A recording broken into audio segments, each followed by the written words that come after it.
بسم اللہ الرحمن الرحیم۔ شروع اللہ کے نام سے جو بڑا مہربان اور نہایت ہی رحم کرنے والا ہے۔ تمام احباب درود پاک پڑھیے۔ اللہم صلی علی محمد وعلی آل محمد کما صلیت علی ابراہیم وعلی آل ابراہیم انک حمید مجید۔ اللہم بارک علی محمد وعلی آل محمد کما بارکت علی ابراہیم وعلی آل ابراہیم انک حمید مجید۔ اللہ تعالیٰ کے پیارے نبی جناب محمد صلی اللہ تعالی علیہ وسلم کی خدمت اقدس میں ایک صحابی رسول صلی اللہ علیہ وسلم نے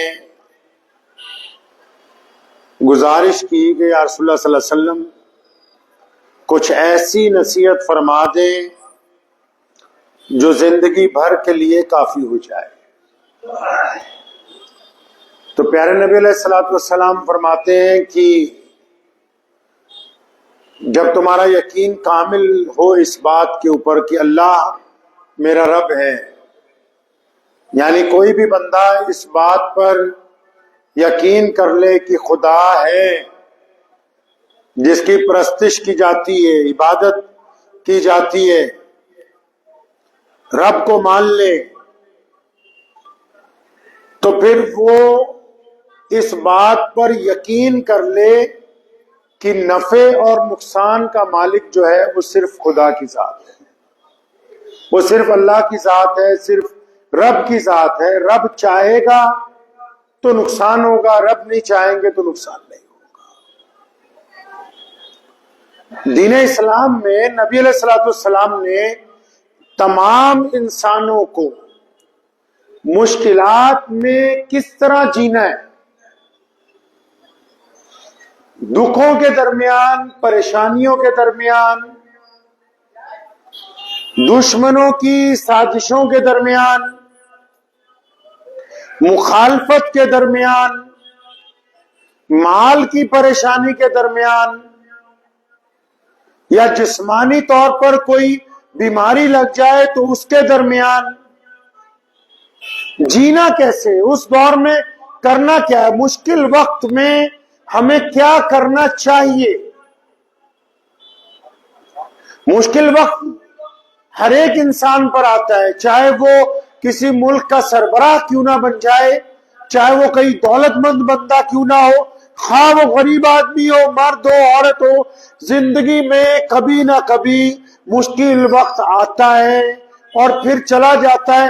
لیکن دیکھنا یہ ہے کہ جب کوئی مشکل آتی ہے، جب کوئی پریشانی آتی ہے، جب کوئی دکھ آتا ہے، اس دور میں آپ کا رد عمل کیا ہے، اس دور میں آپ کا وتیرہ کیسا ہے، اس وقت میں آپ کا مزاج کیسا ہے، اس وقت آپ کیا کرتے ہیں۔ ہمارے پیارے نبی جناب محمد صلی اللہ تعالی وسلم کی ذات گرامی کہیے صلی اللہ زور سے صلی اللہ علیہ وسلم مکہ المکرمہ میں جب وہاں پر ابو جہل کا قبضہ تھا، جب عتبہ وہاں بدماشی کرتا تھا، جب امیہ جیسے غندے وہاں موجود تھے، تو اللہ کے نبی علیہ السلام نے ایک دن ارادہ فرمایا کہ ہجرت ہونے والی ہے کچھ دنوں میں، تو نبی علیہ السلام یہ چاہتے تھے کہ یہ کعبۃ اللہ جس کا ہم طواف کرتے ہیں، یہی کعبہ جس کی طرف منہ کر کے ہم نماز پڑھتے ہیں، تو نبی علیہ السلام اس کعبۃ اللہ تک پہنچے اور چابی جس کے پاس ہے، ان کا نام ہے عثمان بن طلحہ، تو اس کو جا کے کہا کہ چابی تو خانہ کعبہ کو کھولو، میں دو نفل نماز پڑھنا چاہتا ہوں، میں اللہ کے گھر کو اندر سے دیکھنا چاہتا ہوں۔ تو عثمان بن طلحہ نے آگے سے سخت بات کہی، کہنے لگا کہ اگر کوئی قریش کا بچہ بھی آ جائے، یعنی بادشاہوں کا کوئی بچہ بھی آئے گا تو اس کو تو میں چابی دے سکتا ہوں، نعوذ باللہ آپ کو نہیں دوں گا۔ اب اندازہ لگائیے انکار کس کو کر رہا ہے، جن کے حکم پہ سورج واپس آ جاتا ہے، جن کی انگلی ہلے تو چاند کے ٹکڑے ہو جاتے ہیں، جن کی رضا میں اللہ کی رضا ہے، جن کو مالک کائنات، رب کائنات، رب العالمین، پوری کائنات کا پالن ہار جو ہے وہ جن کو خود سلام بھیجتا ہے، غیرہ جی آپ کو چابی نہیں دوں گا۔ اب نبی علیہ السلام نے یہاں امت کو کیا سمجھایا؟ اتنی طاقت ہے کہ چابی اس سے ہم چھین سکتے ہیں، اتنی طاقت ہے کہ اگر وہ خانہ کعبہ کے دروازے پہ ہاتھ رکھ دیں تو وہ کھل جائے، اس میں اتنی ہمت نہیں کہ نبوت کا ہاتھ لگے اور دروازہ بند رہ جائے۔ اللہ تعالیٰ کی تمام تر قوتیں محمد صلی اللہ علیہ وسلم کے پاس ہیں، اس کے باوجود آپ صلی اللہ علیہ وسلم نہ اس کے سامنے ناراض ہوتے ہیں، نہ اس کے سامنے کسی طرح کا کوئی اظہار کرتے ہیں، بلکہ بڑی جرت کے ساتھ، بڑی استقامت کے ساتھ، بڑے حوصلے کا درس انسانوں کو دیتے ہوئے عثمان بن طلحہ کے قریب گئے، اپنا ایک ہاتھ اٹھایا، اس کے کندھے پر ہلکی سی تھپکی ماری اور فرمایا ابن طلحہ یاد رکھنا ایک وقت آئے گا یہ چابی ہم تم سے واپس لے لیں گے۔ نبی علیہ السلام کے ان لفظوں میں استقامت دیکھیں، یقین دیکھیں، دشمن کے سامنے ایک چیلنج کو دیکھیں کس طرح پیش کر رہے ہیں۔ یہ نہیں کہا کہ تو میرے محلے کا رہنے والا ہے، یہ بھی نہیں کہا کہ تو ہمارا پرانے جاننے والا ہے، یہ بھی نہیں کہا کہ بیت اللہ میرے دادا ابراہیم علیہ السلام نے بنایا، یہ بھی نہیں کہا کہ اس بیت اللہ کے متولی میرے دادا عبد المطلب تھے۔ نہیں نہیں نہیں، محمد رسول اللہ نے بڑی استقامت والی بات کی، فرمایا کوئی بات نہیں، ایک وقت آنے والا ہے یہ چابی ہم تم سے واپس لے لیں گے۔ اور اس وقت کو آنے میں کتنا دن لگے؟ اس بات کو مکمل کرنے میں کتنے دن لگے؟ ہجرت ہوتی ہے مدینہ المنورہ، نبی علیہ السلام تشریف لے جاتے ہیں، مدینہ المنورہ کے اندر مسجد نبوی کی تعمیر ہوتی ہے، لوگ آنے شروع ہوتے ہیں، پھر صلح حدیبیہ کا واقعہ آتا ہے، پھر اس کے بعد بدر ہوتی ہے، پھر اس کے بعد احد کا واقعہ آتا ہے، اس کے بعد نبی علیہ السلام عمرے کے لیے تشریف لاتے ہیں، پھر اس کے بعد نبی علیہ السلام رمضان المبارک میں جب مکہ المکرمہ کو فتح کرنے کے لیے آتے ہیں، 10 سال گزر گئے، 10 سال کا عرصہ۔ کیا سمجھایا امت کو؟ ارے مصیبت آ گئی ہے، پریشانی آ گئی تو حوصلہ تو رکھو، یہ 1-2 دن میں واپس جانے والی نہیں ہے۔ آپ ڈاکٹر کے پاس جاتے ہیں نا، مثال کے طور پر کسی کو کوئی بڑی بیماری ہو جائے، وہ ڈاکٹر کے پاس جاتا ہے، ڈاکٹر دوائی کو ڈائگنوز کرتا ہے، بیماری کو ڈائگنوز کرتا ہے، پھر وہ دوائیاں لکھتا ہے اور بتاتا ہے کہ اتنی گولیاں صبح کھانی، اتنی شام، وہ 1 مہینے کی دوائی دے دیتا ہے۔ تو آپ گھر آ کے کیا کرتے ہو؟ کیا ساری دوائیوں کو پیس کے ایک دوائی کھا لیتے ہو؟ نہیں نہ کھاتے، ایک مرتبہ آپ ڈاکٹر کے کہنے پر چھوٹی چھوٹی گولیاں صبح دوپہر شام لیتے ہو، کیونکہ آپ کو پتا ہے کہ دوائی تو ساری کھانی ہے لیکن 6 ماہ تک کھانی ہے، اگر 1 دن میں کھا لوں گا تو یہ فائدے کی بجائے یہ بھی نقصان کر جائے گی۔ مشکل جب آتی ہے تو ہم محمد صلی اللہ علیہ وسلم کہتے ہیں کہ صبر کے ساتھ، ہمت کے ساتھ، جرت کے ساتھ آپ مشکل کا سامنا کریں، آپ مشکل میں روئیں گے، آپ مشکل میں چلائیں گے، آپ مشکل میں ہر ایک دروازے پر جا کے مدد مانگیں گے، وہ مشکل اپنی جگہ کھڑی رہے گی، آپ کی بے عزتی کا سامان ساتھ میں مہیا کرے گی۔ اگر آپ مشکل میں چھٹ پٹائیں گے نہیں، اگر آپ مشکل میں صبر کریں گے، اگر آپ ایک وقت بھوکے رہ جائیں گے، اگر آپ اپنے کپڑوں سے سمجھوتا کر لیں گے، اگر آپ ادھار مانگنے کی بجائے چند دن اپنے جسم کے ساتھ ادھار کر لیں گے تو ایک وقت آنے والا ہے یہ مشکل فتح کے اندر تبدیل ہو جائے گی۔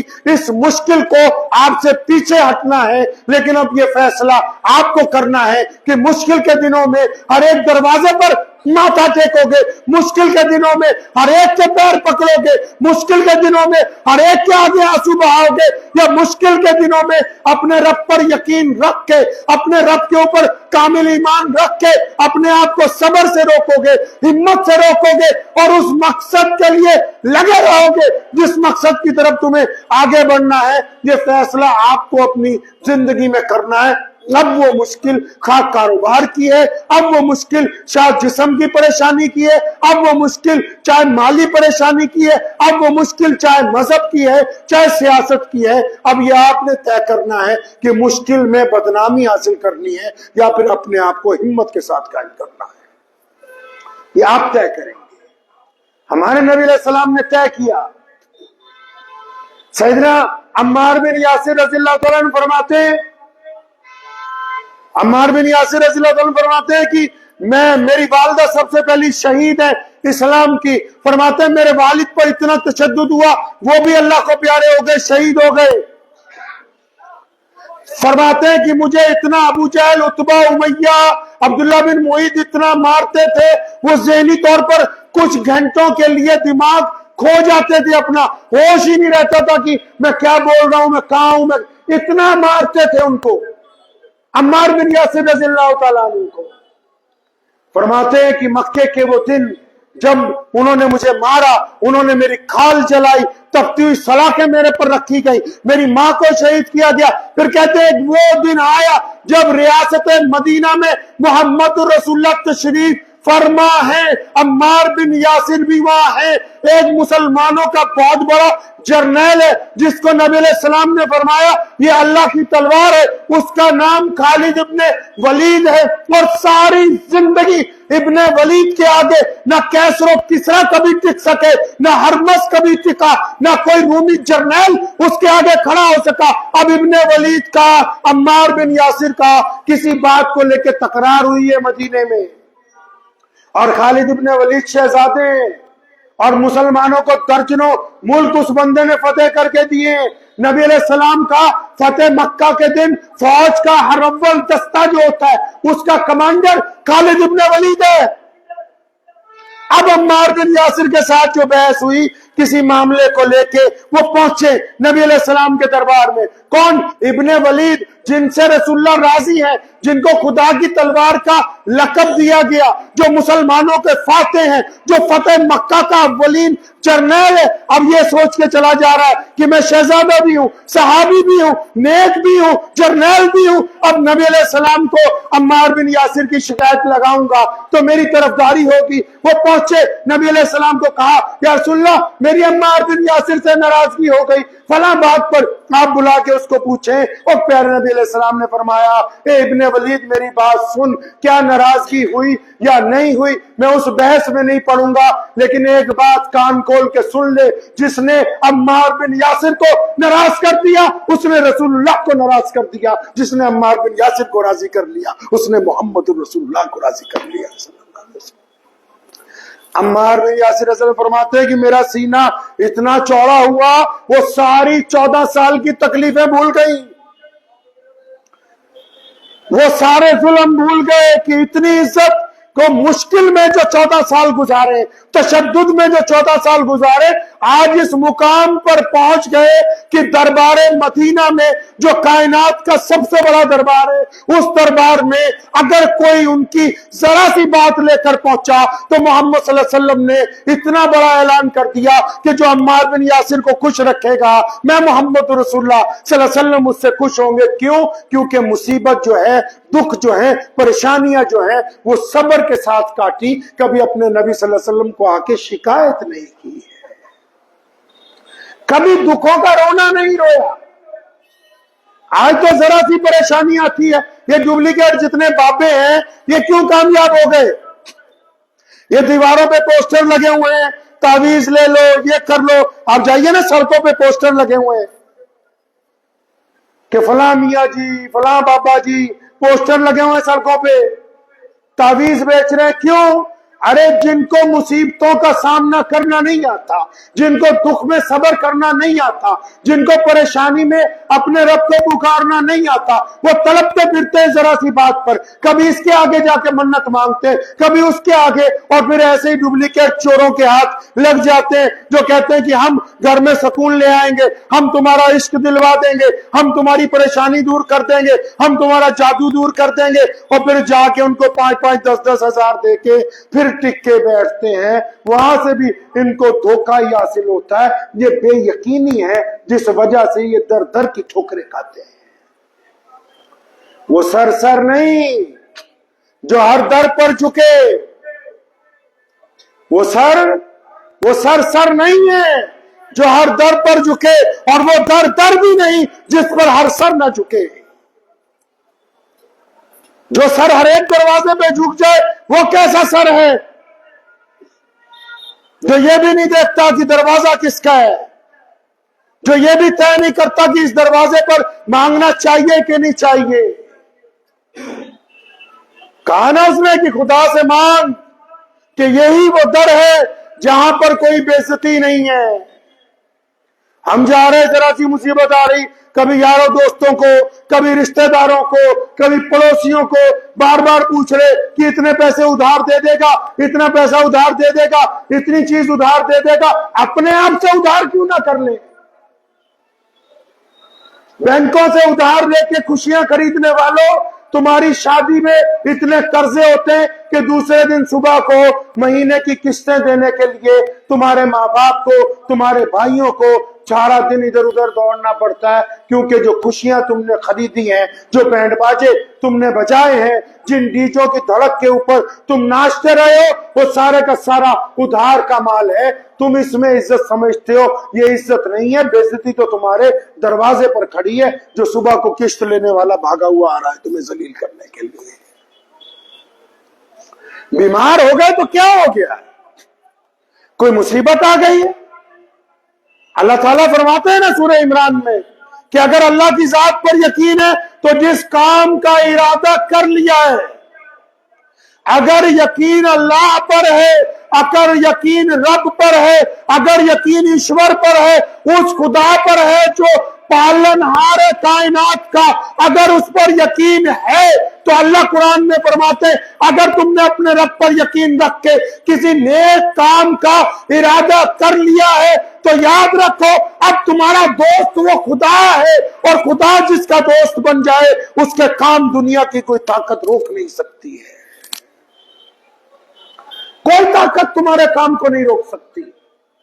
اور اگر اللہ نہ چاہے، اگر رب نہ چاہے، پالن ہار نہ چاہے کہ تمہاری مدد کرنی ہے، تو پوری دنیا کی طاقت لگ جائے تمہاری مدد کرنے کے لیے. تو آپ صلی اللہ علیہ وسلم ہمیں سکھا کے گئے کہ دکھ میں گھبراہٹ نہیں، دکھ میں منت نہیں، دکھ میں چمچا گیری نہیں. چند چاندی کے سکوں کے لیے اس سر کو کسی کے آگے جھکایا نہیں جا سکتا ہے. علامہ اقبال رحمۃ اللہ علیہ انگلینڈ سے پڑھ کے آئے تھے، ان کا بیٹا بھی انگلینڈ پڑھنے گیا، تو جو وہاں یونیورسٹی میں پڑھ رہا تھا تو اس کے پاس مہینے کے پیسے ختم ہو گئے. اپنے ابا کو ٹیلی گرام کیا کہ لنڈن میں ایک دوست ہے آپ کا جو ڈاکٹر ہے، آپ کہیں تو اس سے میں 500 پاؤنڈ یا 1000 پاؤنڈ ادھار لے لوں، جب آپ مجھے بھیجیں گے تو میں اس کو واپس کر دوں گا. علامہ نے یہ نہیں کہا کہ بیٹا پیسے لے لو ادھار، بلکہ ایک نظم لکھی، ایک باقاعدہ نظم لکھی، باب جبریل میں ہے ان کی جو کتاب ہے. فرمایا خودی نہ بیچ غریبی میں نام پیدا کر. خودی مطلب اپنا ضمیر مت بیچو، اپنے ضمیر کا سودا نہ کرو. آج بڑے بڑے لوگ گھبرا جاتے ہیں، ہم دیکھتے ہیں اکثر واٹس ایپ پہ، یوٹیوب پہ اچھے اچھے لوگ گھبرا جاتے ہیں. اب آپ کہیں گے اچھے اچھے لوگ کیسے گھبرا جاتے ہیں؟ ارے بھائی جو بڑی کرسیوں پر بیٹھے ہیں، جو حکومت میں اقتدار پر بیٹھے ہیں، وہ بھی بیٹھ کر اگر کسی کو گالی دیں گے، وہ بھی بیٹھ کے اگر کسی کی برائی کریں گے، تو اس کا مطلب ان کو اپنی طاقت پر یقین نہیں رہا، وہ گھبرا گئے ہیں، وہ اندر سے ڈر گئے ہیں. اسلام مخالف جتنی طاقتیں ہیں پوری دنیا میں اسلام کے خلاف جتنی طاقتیں ہیں، وہ جب یہ کہتے ہیں نا کہ مسلمان دہشت گرد ہیں، جب وہ کہتے ہیں کہ اسلام اچھا مذہب نہیں ہے، تو اس کا مطلب یہ نہیں کہ وہ تمہاری برائی کر رہے، اس کا مطلب وہ تمہاری نیکیوں سے، تمہاری اچھائی سے، تمہاری برق رفتاری سے گھبرا گئے ہیں، گھبراہٹ میں تمہارے اوپر گندا الزام لگا رہے ہیں. اگر آپ کا کوئی رشتہ دار آپ کا کوئی پڑوسی آپ کی چگلی کرنے لگے، برائی کرنے لگے، لوگوں کو جا کے کہنے لگے کہ بدماش ہے، ٹھگ ہے، چور ہے، یہ ہے وہ ہے، اس کا مطلب وہ گھبرا گیا ہے اندر سے، وہ آپ کی کامیابی سے، آپ کی برق رفتاری سے، آپ کی سوجھ بوجھ سے، آپ کے توکل سے گھبراہٹ میں ہے۔ اگر نہیں گھبراتا تو اپنا کام کرتا، اگر نہیں گھبراتا تو اپنے کاروبار کے بارے میں سوچتا، اگر نہیں گھبراتا تو اپنے علم کا اندازہ لگاتا، کیونکہ وہ آپ سے گھبراہٹ میں ہے، وہ گھبراہٹ میں آپ کو برا بھلا کہہ رہا ہے، کیونکہ اس کو اندازہ ہے کہ میں اس کا مقابلہ تو نہیں کر سکتا، تو شاید برائی کر کے کچھ حاصل ہو سکتا ہے۔ ادھر آؤ، ہم پیچھے چلتے ہیں۔ کہاں پیچھے؟ 1450 سال پیچھے۔ ابو جہل نبی علیہ السلام سے گھبرا گیا، عتبہ گھبرا گیا، ولید گھبرا گیا، کیسر و کسریٰ گھبرا گئے، پرویز بادشاہ گھبرا گیا۔ اب وہ گھبرا کے کہتے ہیں نعوذ باللہ صلی اللہ علیہ وسلم کہ محمد صلی اللہ علیہ وسلم تو نعوذ باللہ من ذالک نقل کفر نہ باشد۔ وہ گھبرا کے یہ کہتے کہ نبی علیہ السلام تو جادوگر ہے، وہ گھبرا کے یہ کہتے کہ ان کے پیچھے مت جاؤ۔ اب جو لوگ اس وقت گھبرائے ہوئے تھے ان کی تعداد مسلمانوں سے زیادہ تھی۔ نبی علیہ السلام اکیلے ہیں، پورا مکہ مخالف ہے محمد رسول اللہ سے۔ ابو جہل گھبرا گیا، ابو بکر مسلمان ہو گئے، ابو جہل گھبرا گیا، عمر بن خطاب مسلمان ہوئے، عتبہ گھبرا گیا، عثمان ذی النورین مسلمان ہوئے، ولید گھبرا گیا، مولا علی کرم اللہ وجہ نے اعلان حق کر دیا۔ اب یہ گھبراتے رہے، یہ اپنا کام کرتے رہے۔ آج پوری دنیا میں گھبرانے والوں کی تعداد کم ہے، لا الہ الا اللہ محمد رسول اللہ صلی اللہ علیہ وسلم پڑھنے والوں کی تعداد زیادہ ہے۔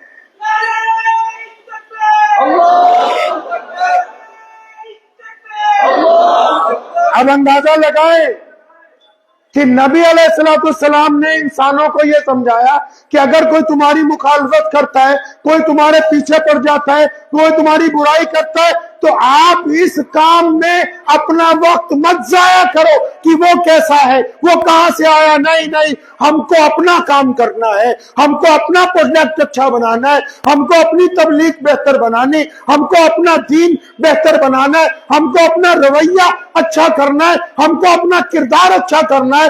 مشکل وقت میں بھی ہم کو بہتر بن کے آگے ابھرنا ہوگا۔ یہ کبھی نہیں سوچنا کہ مشکل ہمیں گرانے کے لیے آئی ہے، مشکل تو ہمیں اوپر اٹھانے کے لیے آئی ہے۔ وہ کہا ہے نا اس نے، تم دیے باد مخالف سے نہ گھبرائے عقاب، تم دیے باد مخالف سے نہ گھبرا اے عقاب، یہ تو چلتی ہے تجھے اور اونچا اٹھانے کے لیے۔ وہ کہتا ہے جب ہوا چلتی ہے نا الٹی، جب الٹی ہوا چلتی ہے نا پروا، جب الٹی ہوا چلتی ہے اتنی تیز چلتی ہے پرندے ڈر جاتے ہیں، چڑیا، کبوتر، کوے یہ سب درختوں پر بیٹھ جاتے ہیں، اور جو شاہین ہوتا ہے شاہین وہ اس ہوا کے اندر پرواز کرتا ہے اور گھبراتا نہیں۔ کیوں؟ کیونکہ اس کو یہ پتا ہے کہ اب جب یہ الٹی چلی ہے نا تو میں نے کئی میل آسمان کی بلندیوں پر اوپر جانا ہے، یہ الٹی چلی اس لیے ہے تاکہ اب مجھے آسمان کی بلندی کے اوپر پہنچنا ہے۔ تو بہت سارے لوگ یہ سمجھتے ہیں کہ یار فلاں جگہ، فلاں شہر میں، فلاں صوبے میں ہم بڑی مشکل میں ہیں۔ ارے مشکل میں تھوڑی ہیں، ہمیں مشکلات جینا سکھا رہی ہیں۔ ہم تقسیم ہند کے بعد، ملک کی آزادی کے بعد ہم سو رہے تھے، تعلیم کے میدان میں سو رہے تھے، تبلیغ کے میدان میں سو رہے تھے، عبادت کے میدان میں سو رہے تھے، کاروبار کے میدان میں سو رہے تھے۔ اب تم دیے باد مخالف جو چلی ہے، اب ہم آئی ٹی میں بھی آگے ہیں، ہم نیٹ میں بھی آگے ہیں، ہم تبلیغ میں بھی آگے ہیں، ہم علم میں بھی آگے ہیں، ہم مساجد کی صفوں میں بھی آگے ہیں۔ تمہیں کس نے کہہ دیا کہ مشکلات جو ہیں صرف دکھ لے کے آتی ہیں؟ مشکلات تو بیماریوں کو جھاڑ کے جسم کو تندرست کرنے کے لیے آتی ہیں تاکہ آپ توانائی کے ساتھ اپنے دین کے اوپر، اپنے عقیدے کے اوپر قائم رہ سکیں پہلے سے زیادہ۔ مشکل وقت لذت دیتا ہے،